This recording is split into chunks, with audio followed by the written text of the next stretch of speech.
this is a time when a lot of women are blamed for things, or is it coming up to that time of the month, or what's wrong with you? It was okay yesterday and it's not now, and a lot of blame and shame gets put into here. And then we come into the winter and we go all over again. So I think that using the seasons to understand our cycle is a very helpful process. So the menstrual cycle as a vital sign. So as I said, the menstrual cycle is the barometer of our well-being, Alexandra Pope. Now the menstrual cycle is as if the canary in the coal mine. The menstrual cycle is a stress-sensitive process. So it's a litmus test, right? Like it's the experience of the menstrual cycle for the individual and for the collective is like a direct readout of the internal and external effects of what's going on. So it's like a warning signal. Warning signal. So like the canary in the coal mine, like they would send a canary down to the coal mine to see if there was enough oxygen in there for the miners to go down. So if the canary died, it was the tester, then the people didn't go down. So the menstrual cycle, in its role as the canary in the coal mine, is telling us that inside our bodies and outside in our environment is not healthy enough for women to be having a normal, healthy cycle, which is a sad case of affairs.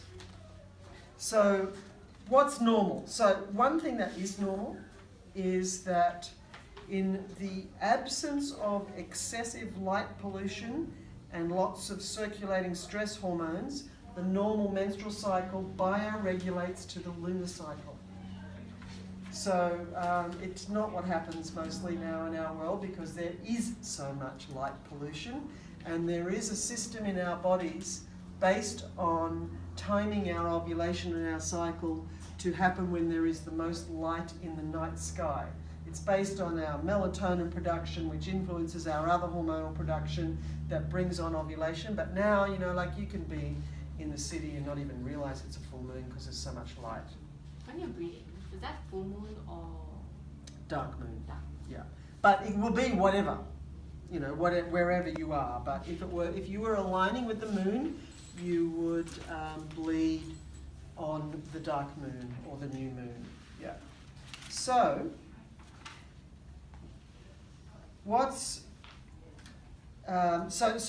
anything outside that is a sign that there is some imbalances. So the pathology of the menstrual cycle that we're seeing in our women are things like shorter or longer cycles than 29 days, spotting, so blood coming here before the flow, heavy bleeding, clots, debilitating dysmenorrhea or painful periods, irregular cycles, and then the extreme version of all of that, which is endometriosis, polycystic ovary syndrome, and infertility. Like, they're all connected. Endometriosis is not just a random disease. Polycystic ovary syndrome is not a random disease. It's all about the pathology of the menstrual cycle, as is infertility.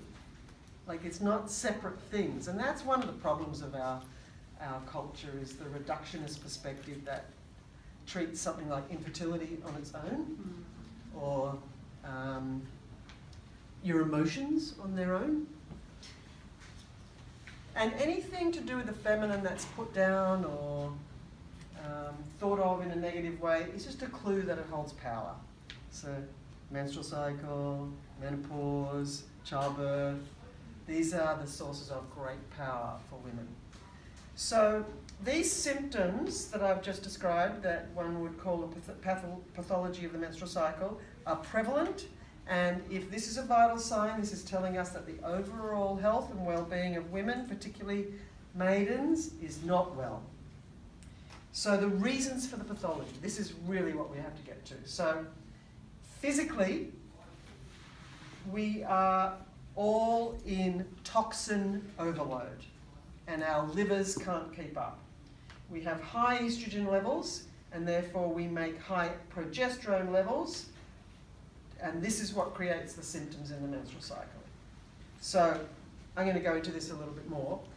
So that's physical, so emotional and spiritual and lifestyle and the shamanic dimensions of these pathologies is really about us not honouring the cycle, not resting when we're bleeding, and that whole patriarchal culture of on, up, all the time, no rest, all about achievement and productivity, what runs capitalism basically.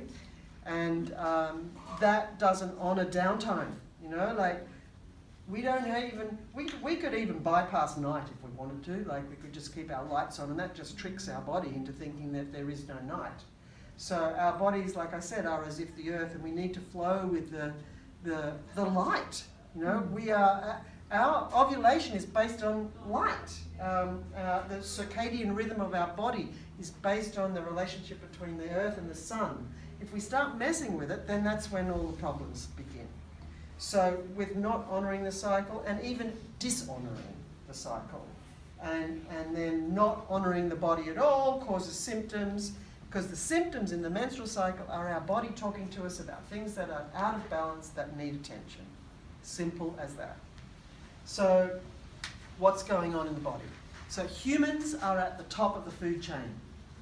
So we are accumulating all the toxins that are in all the foods that are the things that we eat, that they eat, that they eat, that they eat. So we have accumulated toxins in our bodies. These come from the foods we eat and how they're grown. You know, like growth hormone in the meats, fertilizers in the soil, depleted soil. Like apparently the mineral content in the soil, even in organic food, is like compared to what it was in our grandparents and possibly your great-grandparents, is so diminished. So we're not even getting the micronutrients that our bodies are built to use to function normally. So this is a stress-sensitive, stress on every level sensitive process. So this is one of the first places that we're going to see the effects of that. And then there's the water pollution and the air pollution. You know, every woman who's on the pill, and there are millions and millions and millions of women on the pill. The pill is one of the most prescribed medications. It's so famous it doesn't even have a name. It's called the pill. Every woman who's on the pill and hormone replacement therapy, one of the things that women do in menopause to avoid symptoms, their urine all contains estrogen that goes into the water table, so we're all drinking that, so we're all effectively on the pill in terms of having more estrogen in our bodies than we're meant to in a normal cycle. So the toxins accumulate in the body, and for women this results in the body being unable to process estrogen levels in time for the next cycle. So basically the body prioritizes fertility over anything, over everything. Prioritizes fertility, and it continues to produce estrogen each cycle to increase its levels to bring on ovulation. So what's going on with this whole toxin accumulation thing is that fundamentally we are all in what's called estrogen dominance, and that's really what endometriosis is, and especially what polycystic ovary is. And the effects we're seeing are this estrogen dominance thing. So the liver, whose job it is to metabolize things and regulate hormonal levels, prioritizes metabolizing toxins over estrogen.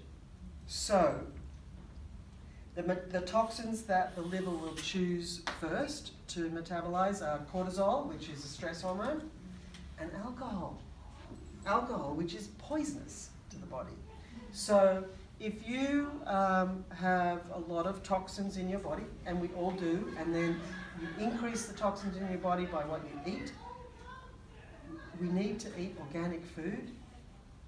Best we grow our own, because the food that we buy is full of toxins if it's not organic. So we're eating that, and then we're leading stressed lives. So we've got cortisol in our system. So the liver will break down, and then the alcohol and anything else, will break down the cortisol first, and probably alcohol instead over cortisol. So estrogen, which is another thing that the liver is meant to be doing here, is breaking down the estrogen so it's at its lowest level, and when it's estrogen and progesterone are at their lowest level, that's when you start to bleed.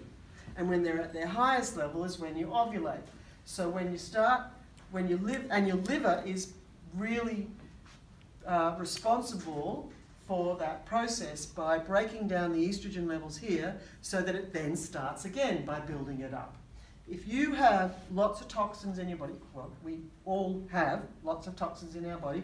If you're drinking lots of alcohol around here, which is probably the time when you might, and pigging out on crappy food, then the liver is going to avoid the estrogen, so the estrogen level stays high, which is responsible for a difficult period, which I'll go to in a bit more, but it means that the next cycle starts with a high level of estrogen already, but it adds to it the normal amount of estrogen you need for the thing, so that you're starting out with way too much estrogen, and the progesterone is excreted to match the estrogen level. So sometimes we get like double the amount of progesterone that we actually even need or would have in a normal cycle.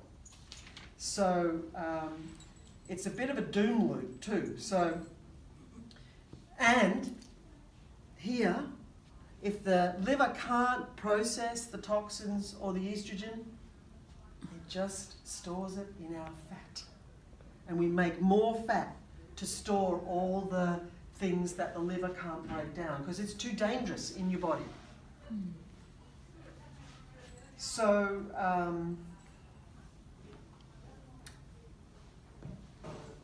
and then for maidens, and we heard a couple of stories similarly here, put on the pill to regulate their cycle, or for acne even, and for pain and whatever.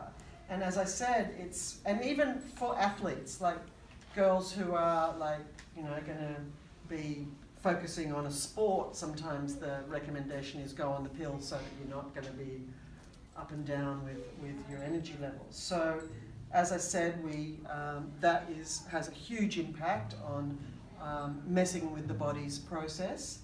And also other things that are common experiences of our maidens, and I'm thinking, say 14 to 25, busy, beautiful young maidens out in the world. They're drinking a lot of bottled water, which is full of xenoestrogens, which are synthetic estrogen compounds that the body doesn't discern from and treats as high estrogen, and that's the plastic molecules in the water and plastic bottles. And now they're also saying that even BPA free is still plastic. And have you heard the latest about the sperm counts internationally are 50% down on and lots of irregularly shaped sperm now, and the whole thing is getting blamed on plastic, totally messing with everything. And the other thing that our young women are doing is not a lot of weight-bearing exercises. It's because there's certain shapes we want our bodies to be, and weight-bearing exercise removes estrogen. That's one of the things that you can begin to do. And also lots of alcohol drinking, and especially wine and champagne, because they're complex carbohydrates basically that require a lot of attention from the liver. They're harder to break down, whereas probably the healthiest alcohol to drink is a clear spirit, like vodka or gin, because there's not so much extra stuff. So if you're going to drink alcohol here, drink straight vodka.